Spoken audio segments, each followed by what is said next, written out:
confrontational tone during his fourth SONA last July 28. Pinalakpakan natin siya ng malakas nang sabihin niya sa ating harap-harapan sa plenaryo ng Batasang Pambansa, mahiya naman kayo.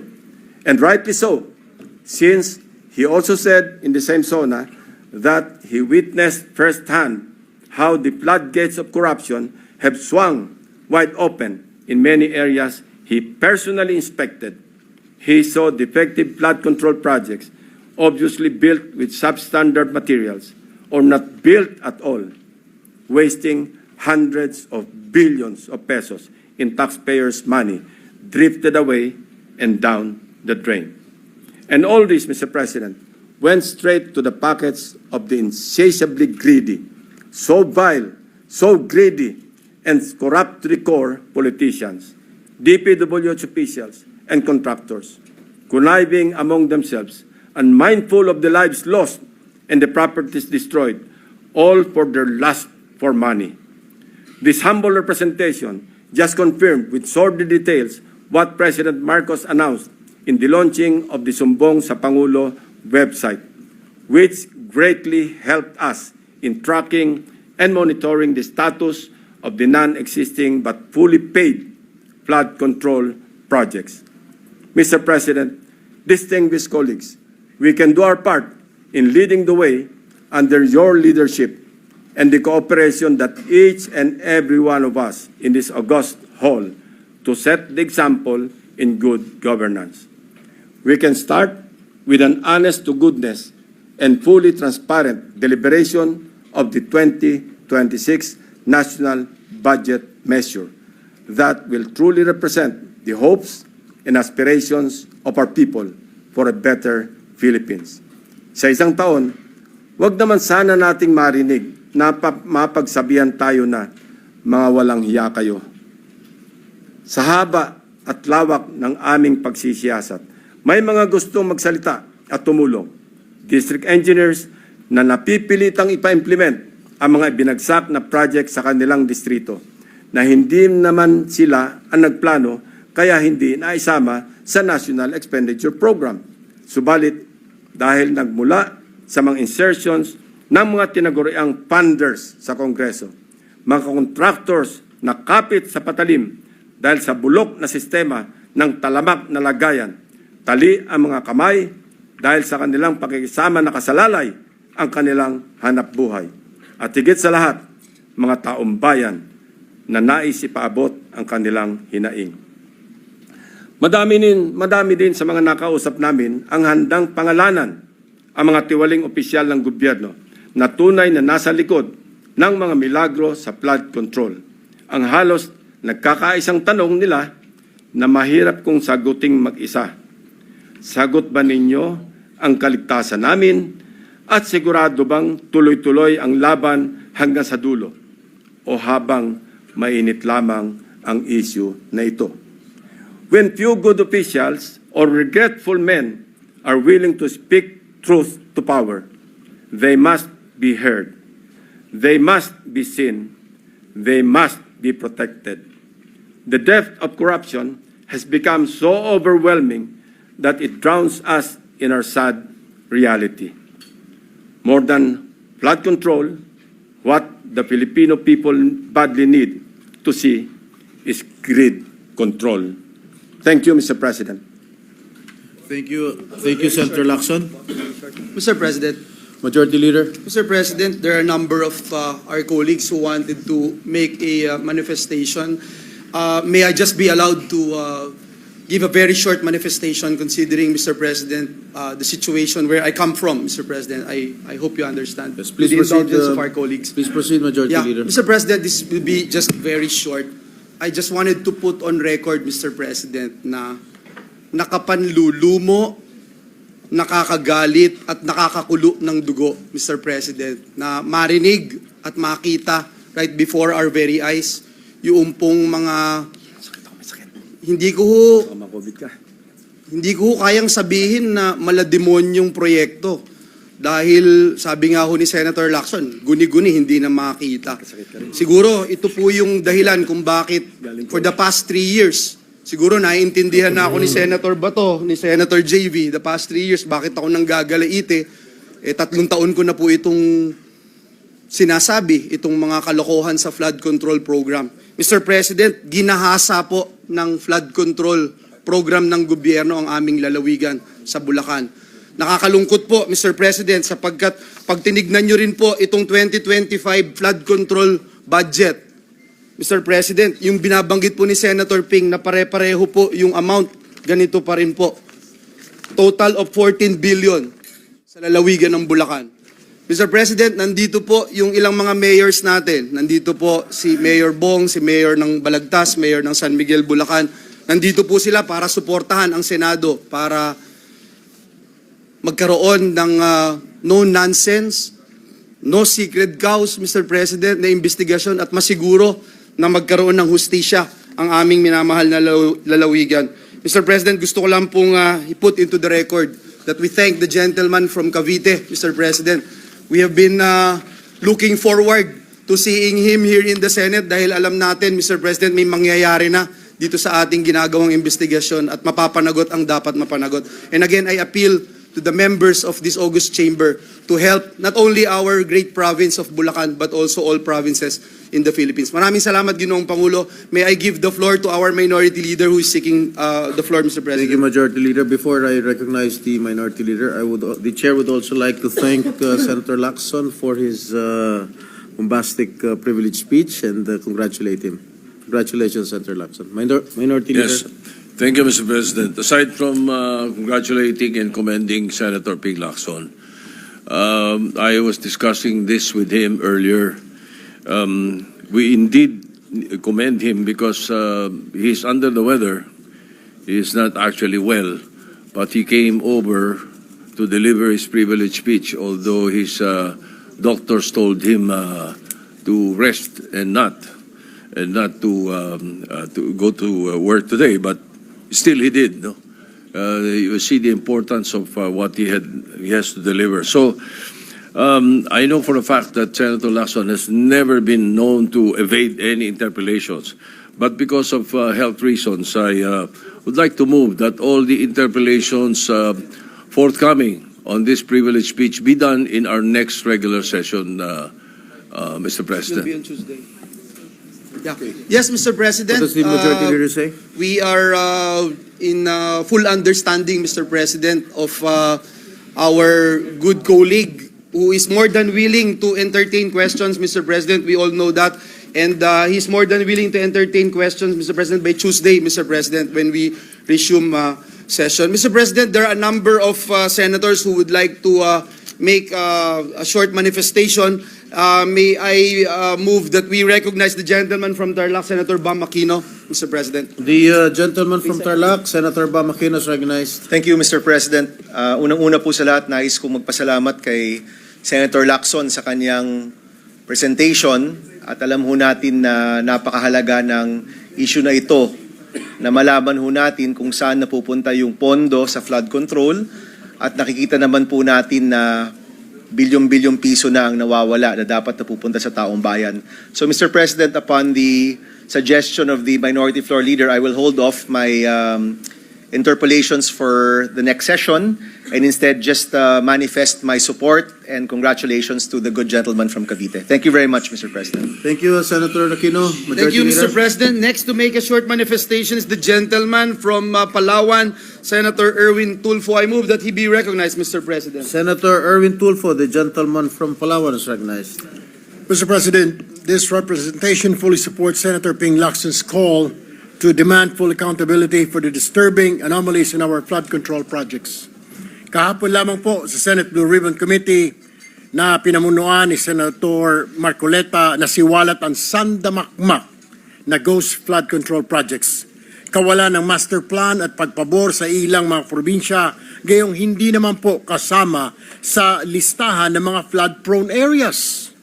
Nakakapanlumo dahil sa kabila ng bilyon-bilyong pondong inilaan sa flood control projects na ito, ay marami pa rin sa ating kababayan ang nalulubog sa baha. Sa DPWH pa lamang po ay meron na tayong inilaang halos 996.5 billion pesos o halos 1 trilyon, Mr. President. Ito ay mula sa GAA sa ilalim ng Flood Management Program. Hindi pa po kasama rito ang budget na inilaan sa DNR, MMDA at iba pang mga ahensya para rin sa pagkontrol ng baha. Ulitin ko po, this is nothing less than a grand robbery of our nation. It is for this reason, Mr. President, that I also filed Senate Resolution number 31, which seeks to investigate reported abuse of flood control programs and related projects. Senate Resolution number 70, which seeks to investigate illegal construction of structures and waterways in Palawan. And Senate Bill number 769, which seeks to institutionalize Metro Manila Drainage Master Plan as a long-term strategy for drainage infrastructure development. Mr. President, harap-harapan na pong niyanakawan ang taong bayan dahil sa kakulangan ng pananagutan. Our people deserve no less than truth, transparency, and justice. Huwag na po nating hintayin na lumubog ulit ang bayan bago tayo kumilos. Let's build a Philippines that doesn't just survive the floods, but rises above it. Maraming salamat, Mr. President. Thank you, Senator Tulfo, Mr. Majority Leader. President, next to make a short manifestation is our Deputy Minority Leader, Senator Risa Ontiveros. I move that she be recognized, Mr. President. The Deputy Minority Leader, Senator Risa Ontiveros, recognized. Salamat po, Mr. President. Mr. President, I applaud the sponsors' courage in bringing to light these harrowing and urgent issues of large-scale corruption. Kaisa niyo po ako sa labang ito, Senator Ping. May nabasa po ako sa Facebook, Mr. President. The Philippines is not poor. We are plundered. I could not agree more. Ang Pilipinas po ay hindi isang mahirap na bansa. Biktima lang tayo ng kalat at sistematikong pagnanakaw. Dahil sa korupsyon, ng kaunti, patuloy na naghihirap ang karamihan. Sa estimasyon mismo ng gobyerno, nasa 20% o 1/5 ng kabuuang budget ng bansa ang nawawala taon-taon sa korupsyon. Katumbas po yan ng tinatansyang 1.6 trillion pesos na ninanakaw mula sa mga Pilipino kada taon. 1.6 trillion. Kahit ako po ay nahirapang maintindihan kung gaano kalaking pera yan. Chineko po, at sa 1.6 trillion pesos, pwede na tayong mamigay ng tig-1 milyong piso sa 1.6 milyon na tao. Nakakalula po. Lahat na yan habang nalulunod na ang mga karaniwang Pilipino. Nalulunod sa taas na presyo ng bilihin, sa trabahong hindi sapat ang kita, sa kalamidad at sa kawalan ng tugon at serbisyo publiko. Mayorya po ng mga Pilipino ay kumakayod ng tapat at nakikipagsapalaran ng patas. Insulto po na ang buwis na kinakaltas at dapat ginagamit para sa kanila ay inaanod lang sa baha ng korupsyon. Hirap na nga ang Pilipino, ninanakawan pa. Kung ang karaniwang Pilipino po ang magnakaw, kulong agad at pwedeng masira na ang buhay. Pero ang pagnanakaw ng mga opisyal sa pamamagitan ng korupsyon, parti-parti lang po, parang parti na po ng buhay na tanggap ng lahat. Hindi ko po yan matatanggap. At makakaasa po si Senator Lacson sa pag-usisa sa isyung ito. Salamat po, Senator Ping. Mabuhay po kayo at pagaling po kayo ng lubos. Salamat po, Mr. President. Maraming salamat, Senadora Ontiveros. Yes, Mr. President, Senator Pia Cayetana is also seeking the floor. May I move that she be recognized, Mr. The President? gentlelady from Taguig, Senator Pia Cayetana, is recognized. Thank you, Mr. President. Just a short manifestation. Sa Tuesday pala magpapatuloy ang ating debates. Mag-i-interpellate din po tayo.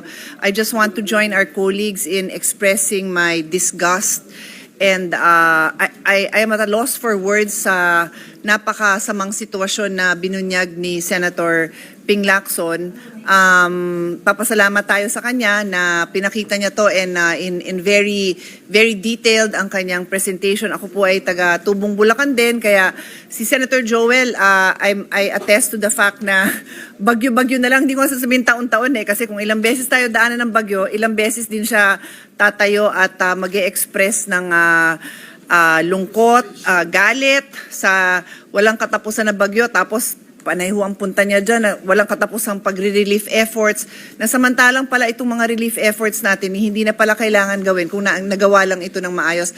I personally am shocked that pwedeng mangyari yung gano'n na paulit-ulit lang na pinupondohan ang Ghost Project, o di naman kaya paulit-ulit na binabalikan lang ang proyektong sobrang substandard. Tapos, yung pala yung sabi nga ni Senator Ping, may standard na ang substandard.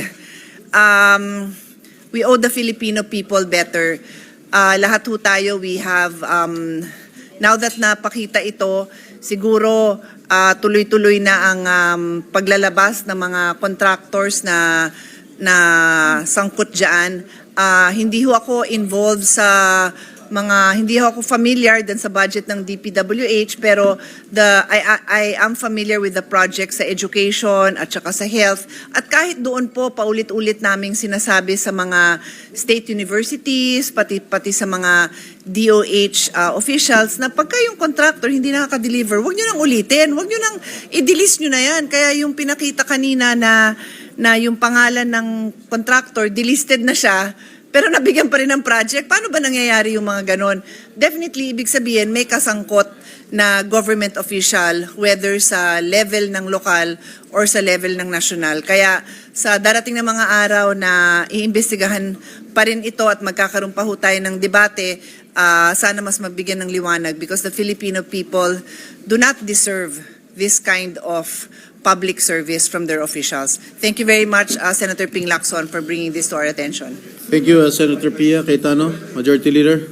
Yes, Mr. President, the gentleman from Pampanga who's also affected by flooding, Senator Kiko Pangilinan, is also seeking the floor. May I move that he be recognized, Mr. President? Senator Kiko Pangilinan is recognized. Maraming salamat sa ating karatig lalawigan ng Bulacan, kinatawan ng Bulacan. Sa Pampanga, totoo po yun. Itong nakaraang bagyo, matapos yung pagbabaha, 16 sa 18 mga barangay sa hometown ng aking tatang, my father, lubog. Pati ang mga bayan ng Pampanga, lubog din. At nakakagalit nga itong naging expose ni Senator Ping Lacson. We laud him for his consistency in with a fine-tooth comb binubusisi yung ating budget, yung general appropriations measure. Mr. President, actually, baka maaring sagutin next week, pag magaling na po si Senator Lacson, dito sa aking simpleng katanungan. Sa ganitong katinding trilyong pisong halaga ng pagnanakaw sa gobyerno sa ilalim ng public works, ang magiging tanong ko sa Martes sa privilege speech ni Senator Lacson ay, bakit hindi pa nagre-resign yung Secretary ng Public Works? Yun lang po. At naway maisagot sana ng maayos. Kung hindi man ni Senator Lacson, baka dapat yung Secretary of Public Works ang sumagot. Maraming salamat po. Thank you, Senator Pangilinan. Mr. Majority President, next to give her manifestation is the distinguished lady from Antique, Senator Lauren Legarda. I move that she be recognized, Mr. President. Leader. The gentle lady from Antique is recognized. Senator Legarda. Thank you, Mr. President. I rise today in support of the privileged speech of our esteemed colleague, Senator Ping Lacson, and I echo his outrage at the corruption that continues to stain our flood control programs and many other public projects. Billions and possibly trillions of pesos are lost, substandard works are delivered, and yet year after year the floods still come washing away homes, dreams, and lives. That is why we support this long-term approaches, and there is a proposed tapat na paglilingkod pending measure which does not only punish wrongdoing but seeks to prevent it by embedding strategies that promote integrity in planning, budgeting, and service delivery, by protecting whistleblowers, by making agencies map their own corruption risks, and by teaching integrity as early as our schools. This is a long manifestation, Mr. President. May I request that the whole manifestation of 6 pages be inserted into the record. I would like to commend our esteemed colleague despite his being under the weather. And yes, we must investigate, we must prosecute, but alongside we must also nurture a culture of tapat na paglilingkod so that the next generation will not even think twice about choosing honesty. We congratulate Senator Ping Lacson. Thank you, Mr. President. Thank you, Senator Ligarda, Mr. Pre- Majority Leader. Mr. President, next to give his manifestation is the gentleman from Bukidnon, our former Senate President, Mig Zubiri. I move that he be recognized, Mr. The President. gentleman from Bukidnon, recognize Senator Zubiri. Thank you very much, Mr. President. Thank you to the Majority Leader. Mr. President, nakakalula talaga yung speech ng ating kasamahan na si Senator Lacson. I'd like to congratulate him for his very thorough investigation of the case. Biro mo, may isang bayan, Mr. President, na nakatanggap ng 3.2 billion worth of projects, particularly flood control in Oriental Mindoro. Kinumpute ko po yan, Mr. President, at 3 million lang per classroom. That is 1,066 classrooms. Baka yung backlog ng buong Mindoro na fund na po sa DepEd kung ibigay po natin itong pondo para sa classroom building program at wala na pong backlog ang Mindoro, Oriental Mindoro. Kung dyan na lang po natin na ilagay kaysa sa mga flood control projects na nakikita naman po natin substandard, nagko-collapse at mukhang money-making racket lamang po, Mr. President. Mr. President, I laud our distinguished colleague, Senator Lacson, for this speech, but I'm hoping that he can give a part 2. Kasi po, kulang pa po yun. For example, kung saan po home video ng aking nanay sa Bicol, marami din pong ghost project sa Bicol, maraming palpak na project sa Bicol, lalo na sa home province of my mother in Albay. I was there last year distributing rice to my kababayans in Libon, where my mom is from, and we also delivered to the provincial capital. At that time, yung tanong po ng mga reporters sa akin, anong maitutulong nyo sa mga problema naming baha dito sa Bicol? At alam ko na po nung panahon pa na yun na napakalaki na ang natatanggap nila pero wala pa rin nangyayari. So sana may part 2 po niyan at may labas din po natin yung mga kapalpakan nito mga contractors also in the Bicol region and other parts of the Philippines where we can see these discrepancies, Mr. President. So once again, maraming salamat kay Senator Lacson, but we're still hoping that the Blue Ribbon Committee can go down even further in naming the proponents of these projects. Kailangan natin malaman. Yung mahirap po kasi, hindi ko po alam sa House kung may lalabas ba nila yung proponents. Dito sa Senado, ilabas natin ang proponents ng mga projects na to. Pati doon sa House, sana mailabas din nila. And I laud Congressman Toby Chanco for trying to come out with that list of proponents in the House. I congratulate him as well and I wish him luck. Maraming salamat, Mr. President. Thank you, Senator Zubiri. Majority Leader. Yes, Mr. President, I would just like to join the statements made by our former Senate President, Senator Mig Zubiri. Mr. President, ilalagay ko muli sa talaan ng bulwagang ito. Noong 2023, 1.079 billion pesos a day ang budget ng DPWH alone. 2024, 1.342 billion pesos a day ang budget ng DPWH alone.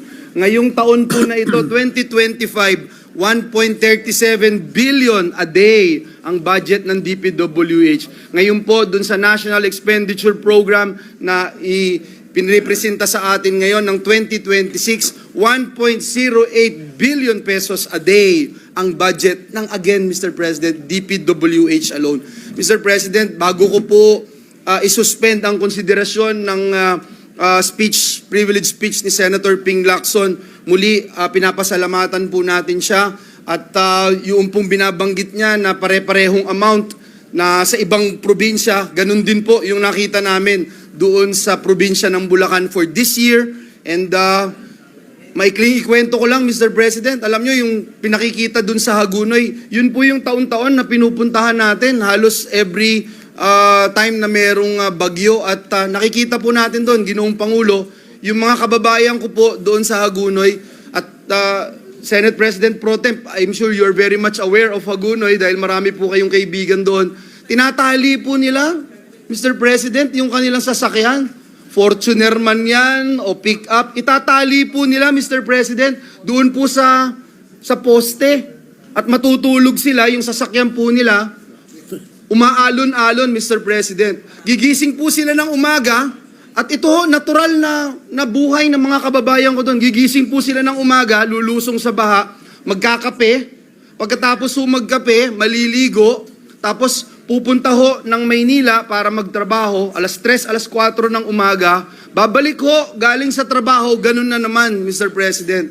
Tapos mababalitaan po nila itong mga nangyayaring guni-guni projects at mga palpak na proyekto. Mr. President, I think nasa atin po na may magagawa po tayo bilang Senado ng Republika ng Pilipinas. I pray, Mr. President, huwag nating biguin yung ating mga kababayan dahil sa totoo lang, Mr. President, 3 years ago, binanggit ko na po dito sa bulwagan na ito na yung mga kababayan po namin, wala nang inaasahan eh. In fact, kahit pagkausapin nyo po, sasabihin sa inyo, wala na, hindi nyo naman magagawa yan. So sana po, malaking challenge po sa atin, lalo na dito sa Senado, itong problemang ito. Mr. President, may pahabol po ang ating mga kasamahan. We recognize Senator Bongo and then afterwards, Senator Robin Hood Padilla, who wanted to make a manifestation as well, Mr. President. Please. Senator Bongo is recognized. Thank you, Mr. President. I join Senator Ping Lacson in condemning the irregularities in the allocation and implementation of flood control projects. Mr. President, as manifested yesterday in the Blue Ribbon hearing, hindi po katanggap-tanggap na habang tumataas ang budget para sa flood control, pataas rin ang pataas ang pagbaha. Sabi ko nga kahapon, bakit hindi nyo lang po ilaan ang budget para sa health katulad sa pag-upgrade ng mga hospital ng PGH na madalas rin pong binabaha. Nakita natin sa video kahapon o sa picture na binabaha. Dapat doon na lang po paglaanan ng pondo at sa DPWH na meron po silang 880 billion kumpara po sa health budget. More than 1/3 lang po ang pondo ng health kumpara sa DPWH. Bakit hindi na lang po ilaan ang pondo para sa ating mga healthcare workers na marami pa pong hindi nababayaran ang health emergency allowances? Ano bang mas importante sa inyo? Serbisyo na pinaghirapan, services rendered, o mga proyektong ginagawang gatasan? Natanong ko nga ito kanina sa health hearing sa mga unprogrammed appropriations, baka pwede nyo naman pong unahin na lang pondohan itong mga HEA na obligasyon po ng ating gobyerno. In light of recent events, President Marcos Jr. has launched an investigation on the implementation of flood control projects in the past years. Sa mga inireport ng Pangulo, malinaw na may anomalya dito, malinaw na may systematic na ang modus dito mula sa pag-identify ng mga proyekto hanggang sa pagpondo ng mga ito at pag-implementa ng mga proyekto. Mr. President, sa totoo lang po, noon pa lang, 2023, August 9, hiningi na natin sa DPWH ang kanilang accomplishment report, master plan at strategic prioritization sa kanilang mga flood control projects. During the hearing, tinanong ko mismo kay Secretary Bonoan na bakit may mga flood control na pinaglagyan ng proyekto na wala namang tao, wala namang kinokontrol o pinoprotektahang tao, wala namang kinokontrol na baha. Pero doon po nakalagay sa mga liblib na lugar. That was August of 2023. Mr. President, allow me also to take this opportunity to clarify and answer malicious reports, no? Kasi ako po, wala pa ako sa mundong ito, yung aking pamilya may negosyo na po. And the insinuation that I was personally involved and had benefited in some projects, Mr. President, these are all recycled and malicious accusations. Noong 2018 pa po ito, nabalik na naman ng 2021 habang papunta po sa eleksyon. Ulitin ko po, for the record, wala po ako sa mundong ito. Meron na po negosyo ang aking pamilya, pero ni minsan po, ni piso, hindi nakinabang ang aking pamilya sa pagiging taong gobyerno ko. In fact, hindi po nakakalapit ang aking mga kamag-anak, kahit na nasa Malacanang kami noon, hindi po sila nakakalapit. At isang naging kondisyon ko noon, Mayor pa po si former President, former Mayor Duterte, na kung lalapit po ang aking kamag-anak, ay ako po ang magre-resign sa kanya. I observed delikadesa at yun lang po ang puhunan ko sa mundong ito, ang aking pangalan. At alam nyo naman po, uso po yung name dropping. Yung ibang mga kamag-anak natin, yun pa ang nagpapa-VIP, yun pa ang nagpapa-importante.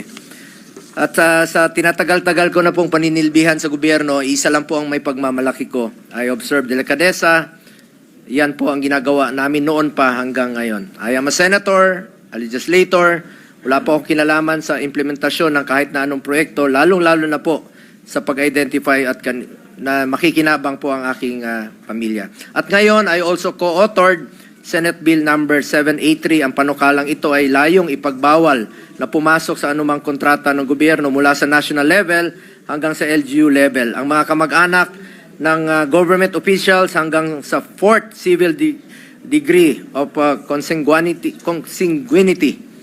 and affinity ay dapat po bawal po. Mr. President, sa laki po ng pondong pinag-uusapan dito, hindi po sapat ang audit o reporting sa mga ginagawang flood control projects. Hindi sapat ang explanation mula sa mga kontraktor o DPWH. Dapat po'y merong managot dito at dapat po'y maging accountable po sila. Dapat may managot po sa perwisyong patuloy na dulot ng pagbaha na dapat sana noon pa nasolusyonan. Maraming salamat po, Mr. President.